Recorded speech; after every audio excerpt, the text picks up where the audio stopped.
तुम जैसे 2 नंबरी के लोग। जल्दी करो, देर हो रही है। कितनी देर लगाती हो एक टिफ़िन देने में? प्रफुल्ल बाबू ने झल्लाते हुए अपनी पत्नी मीतू से कहा। आ गई। अब आसमान सिर पर मत उठाइए। लीजिए अपना टिफ़िन। खुद सुबह उठने में देर करते हैं और सारा दोष मेरे मत्थे मर देते हैं। इसे कहते हैं कुहाड़ा पर हंसुआ चोक। मीतू ने मुस्कुराते हुए एक बाउंसर मारा। अब प्रफुल्ल बाबू ने अनंतफरान में घर से अपनी कार स्टार्ट की और सोसाइटी के मेन गेट की ओर निकलने लगे। लेकिन तभी अचानक उन्हें पीछे से किसी ने आवाज़ लगाई, साहब जी, आगे गली की सड़क रात भर हुई बारिश के कारण धंस गई है। गाड़ियाँ नहीं पार हो पा रही। बस किसी तरह लोग पैदल मुख्य सड़क पर जा पा रहे हैं।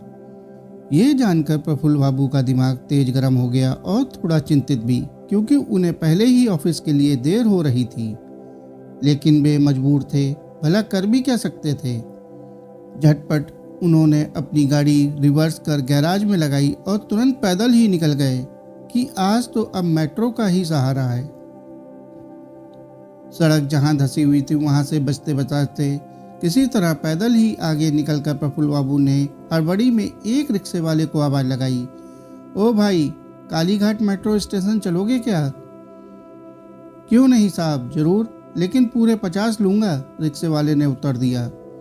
साले, तुम लोग भी मजबूरी का फ़ायदा उठाते हो। भाड़ा 40 रुपये है, लेकिन आज 50 तान रहे हो। लूट लो जब तक आपदा में अवसर है। प्रफुल्ल बाबू ने गुस्से में अपनी प्रतिक्रिया जाहिर की। फिर कुछ बुदबुदाते हुए प्रफुल्ल बाबू बेमन ही लाचारी में रिक्शे पर बैठ गए और उसे चलने का इशारा किया। रिक्शे वाले ने आदेश पाकर अपने पैरों से पैडल को दबाया और फिर रिक्शे की चैतन्य शून्य पहियों ने गति पकड़ ली। थोड़ा मेट्रो स्टेशन तक जल्दी चलना भाई, पहले ही बहुत देर हो चुकी है। लेकिन ये बताओ कि आज थोड़ी सड़क क्या क्षतिग्रस्त हो गई, तुम लोग भी लूटने लगे? हद है यार मौका परिस्थिति की। हट, प्रफुल्ल ने कहा। ऐसा नहीं है साहब, मैं थोड़ा मजबूर हूँ और साथ ही साथ हालात का भी मारा हूँ, रिक्शे वाले ने सफाई देनी चाहिए। ऐसी भी क्या मजबूरी कि दिन दहाड़े डाका डालने लगे? प्रफुल्ल बाबू ने जानना चाहा। साहब, दरअसल 5 दिन पहले एक हादसे में मेरे छोटे भाई की बेहद दर्दनाक मृत्यु हो गई थी। उसी के श्राद्ध क्रम के लिए 2000 रुपये की तत्काल ज़रूरत आन पड़ी।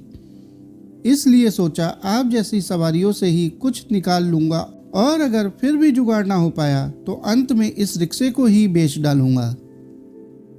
अब लगी फिल्मी कहानी गढ़ने। तुम जैसे 2 नंबरी लोगों के रग रग से वाकिफ हूँ मैं, प्रफुल्ल ने अपनी आंखों को नचाते हुए कहा। ऊपर वाले की सौगंध साहब, मैं कभी झूठ नहीं बोलता। मुझे अपने छोटे भाई से इतना प्रेम था कि उसके कारण ही आज तक मैंने शादी नहीं की कि कहीं बीवी बच्चों के चक्कर में मेरा प्यार बट ना जाए, रिक्शे वाले ने धीमे स्वर में कहा। मेरी माँ ने मरते समय उसका हाथ मेरे हाथ में पकड़ा कर कहा था कि बेटा छोटू का ख्याल रखना। ये कहते हुए रिक्शे वाला सिसकने लगा। ओह, तो जरा ये भी बताना कि आखिर तुम्हारा भाई मरा कैसे? प्रफुल्ल बाबू के होठ फिर हिले।